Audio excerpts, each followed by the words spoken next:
Un à un, les gouvernements européens ont révélé comment ils comptaient assouplir leurs mesures de confinement. Objectif, soulager la pression sur leurs économies tout en évitant au maximum une deuxième vague de contagion. Protéger, tester et isoler est la clé du plan français. Le Premier ministre Édouard Philippe a notamment déclaré qu'après le 11 mai, il faudra apprendre à vivre avec le virus jusqu'à ce qu'un vaccin soit trouvé. Deux objectifs majeurs, mettre des masques à disposition de toute la population et réaliser 700 000 tests Covid-19 par semaine.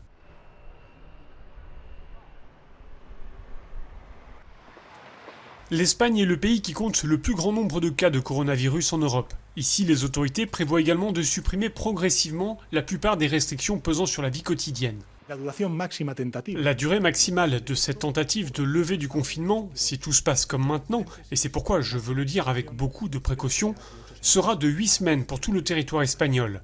Ainsi, à la fin du mois de juin, nous devrions parvenir à un nouvel état de normalité. Le plan prévoit 4 phases, chacune d'entre elles durant au moins 2 semaines. En attendant, le Portugal prévoit de lever l'état d'urgence ce dimanche. Le président a annoncé que les petits magasins pourraient commencer à rouvrir, mais que certaines restrictions resteront en place pendant longtemps. Nous entrons maintenant dans une troisième phase qui reste celle du contrôle de la situation.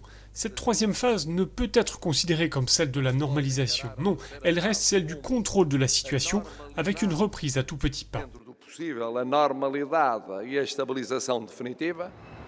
Bien que la plupart des restrictions à la libre circulation des Grecs sera progressivement levée le 4 mai, les habitants ne seront pas autorisés à quitter leur région de résidence.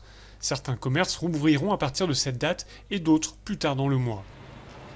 Les pays qui ont déjà quelques longueurs d'avance sont surveillés de près, ainsi l'Allemagne qui a ouvert des magasins non essentiels il y a un peu plus d'une semaine, mais il est trop tôt pour dire si l'assouplissement des restrictions est à l'origine de la hausse du taux d'infection signalé.